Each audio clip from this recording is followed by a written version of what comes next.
दोस्तों, आज की वीडियो में सुनेंगे कार्तिक मास में हर रोज सुने जाने वाली तुलसी माता की कथा, जो कि कार्तिक स्नान के बाद अवश्य ही सुननी चाहिए। कार्तिक महीने में एक बुढ़िया माई थी जो कि तुलसी जी को सींचती और कहती कि हे तुलसी माता, सत की दाता, मैं तेरा वीडला सींचती हूँ, मुझे बहू दे, पीताम्बर की धोती दे, मीठा मीठा घास दे, बैकुंठ में वास दे, चटक की चाल दे, पटक की मौत दे, चंदन का काठ दे, रानी सा राज दे, दाल भात का भोजन दे, 11 की मौत दे, कृष्ण जी का कंधा दे।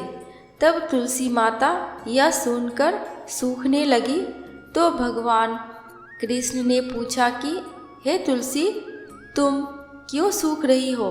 तुलसी माता ने कहा कि एक बूढ़ी माँ रोज आती है और यही बात कह जाती है। मैं सब बात तो पूरा कर दूंगी, लेकिन कृष्ण का कंधा कहाँ से लाऊंगी? तो भगवान कृष्ण बोले, जब वो मरेगी तो मैं अपने आप कंधा दे आऊँगा, तुम बूढ़ी माई से कह देना। बाद में बूढ़ी माई मर गई, सब लोग आ गए। जब माई को ले जाने लगे तो वो किसी से ना उठी। तब भगवान कृष्ण एक 12 बरस के बालक के रूप धारण करके आए। बालक ने कहा, मैं कान में एक बात कहूँगा तो बूढ़ी माई उठ जाएगी। बालक ने कान में कहा, बूढ़ी माई, मन की निकाल ले, पीताम्बर की धोती ले, मीठा मीठा घास ले, बैकुंठ का वास ले, चटक की चाल ले, पटक की मौत ले, कृष्ण जी का कंधा ले। यह सुनकर बूढ़ी माई हल्की हो गई। भगवान ने कंधा दिया और बूढ़ी माई को मुक्ति मिली। हे तुलसी माता, जैसे बूढ़ी माई को मुक्ति दी है वैसे सबको देना। कथा समाप्त। कार्तिक स्नान की दूसरी कथा। इल्ली घून की कहानी। एक इल्ली और घून था। इल्ली बोली, आओ घून, कार्तिक स्नान करे। घून बोला, तू ही कार्तिक स्नान कर, मैं तो नहीं करूँगा। बाद में इल्ली तो राजा की लड़की के पल्ले लगकर कार्तिक स्नान करती। घून ने कार्तिक स्नान नहीं किया, दोनों मर गए।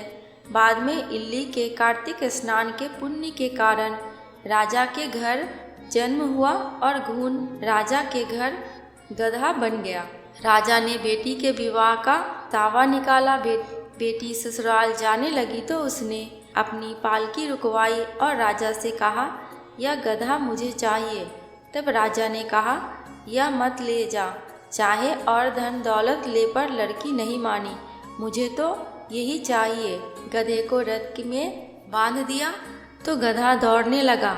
महल में पहुंचने पर गधे को महल के नीचे बांध दिया। जब लड़की नीचे उतरती तो गधा कहता, मुझे पानी पिला दे। तब लड़की ने कहा, मैंने पहले ही कहा था कार्तिक स्नान कर ले, पर तूने कहा मैं तो बाजरा खाऊंगा, ठंडा ठंडा पानी पीऊंगा। उनको बातें करते राजा ने सुन लिया।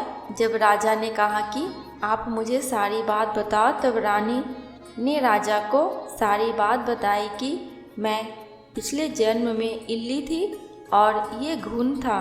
तब मैंने कहा, तू भी कार्तिक नहा ले, पर वह नहीं नहाया। मैं कार्तिक स्नान के पुण्य से राजा के घर लड़की हुई और आपके घर में राजपाट कर रही हूँ। तब राजा ने कहा कि कार्तिक स्नान का इतना पुण्य है तो हम दोनों जोड़े से नहाएंगे। राजा ने अत्यंत प्रसन्न मन से कार्तिक स्नान कर दोनों ने दान पुण्य किया और सारी नगरी में कहलवा दिया कि सब कार्तिक स्नान कर नहाया हुआ पानी घून पे डालेंगे, जिससे घून की मोक्ष हुई। हे कार्तिक भगवान, हे विष्णु भगवान, जैसा सुख इल्ली को दिया वैसा सबको देना। कहानी सुनने वाले, कहानी बोलने वाले एवं हुंकारा भरने वाले सब पे अपनी कृपा बनाए रखना। कथा समाप्त। कार्तिक स्नान की तीसरी कथा। लपसी तपसी की कथा। एक लपसी था और एक तपसी था। लपसी तो भगवान की तपस्या करता था और लपसी सवा सेर की लपसी बनाकर उसका भोग लगाकर जीम लेता। एक दिन दोनों लड़ने लगे। लपसी बोला मैं बड़ा, तपसी बोला मैं बड़ा। इतने में नारद मुनि आए और बोले कि तुम क्यों लड़ रहे हो? तो लपसी ने कहा मैं बड़ा हूँ और तपसी ने कहा मैं बड़ा हूँ। लपसी बोला मैं सारे दिन भगवान की पूजा करता हूँ। यह सुन नारद जी ने कहा मैं तुम्हारा फैसला कल कर दूंगा। दूसरे दिन लपसी तपसी नहाकर आए तो नारद जी ने 1.25 करोड़ की अंगूठी उनके आगे फेंक दी। लपसी का ध्यान उस अंगूठी पर नहीं गया। तपसी तपस्या करने बैठा तो उसे अंगूठी देखी और उसने अपने घुटने के नीचे दबा ली और तपस्या करने लगा। लपसी बनाकर उसका भगवान के भोग लगाकर जीमने लगा। इतने में नारद जी आए। तब दोनों ने पूछा कि कौन बड़ा है? फिर तपसी ने कहा मैं बड़ा हूँ। नारद जी बोले तेरा घुटना उठा तो उसके नीचे 1.25 करोड़ की अंगूठी निकली। तब नारद जी बोले कि यह अंगूठी तूने चुराई है, तुझे तेरी तपस्या का फल नहीं मिलेगा। तब तपसी बोला नारद मुनि मैंने तपस्या का दोष कैसे दूर होगा? नारद मुनि मेरी तपस्या का दोष कैसे दूर होगा?